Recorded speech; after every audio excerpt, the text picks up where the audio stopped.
Kabar hubungan keluarga Haji Faisal dan Gen Halilintar menjadi yang paling ditunggu setelah kedatangan Gen Halilintar ke Indonesia. Seperti diketahui, percintaan Tarik Halilintar dan Fujianti selalu menjadi sorotan.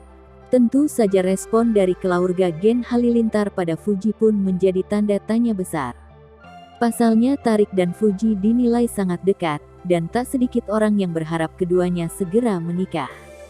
Adik Atta Halilintar dan adik ipar Vanessa Angel tersebut memang kerap mengumbar kemesraan di setiap momen. Bahkan Tarik terlihat kerap bergabung dalam acara yang diadakan oleh keluarga Fuji. Sempat ditemui setelah mengisi sebuah acara di salah satu stasiun TV, Gen Halilintar tak memberi jawaban apa-apa saat disinggung soal Fuji. Mereka justru meminta awak media untuk menonton konten-konten YouTube Gen Halilintar. Ketika dicecar pertanyaan soal Fuji, Muhammad Sai Halilintar juga tak memberi jawaban pasti. Mereka seakan tak mau menanggapi hubungan Tarik dan Fuji. Ia hanya mengatakan akan banyak surprise yang akan diberikan oleh Gen Halilintar.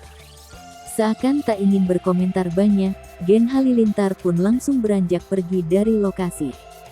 Hingga kini, diketahui Gen Halilintar dan Fuji belum saling bertemu.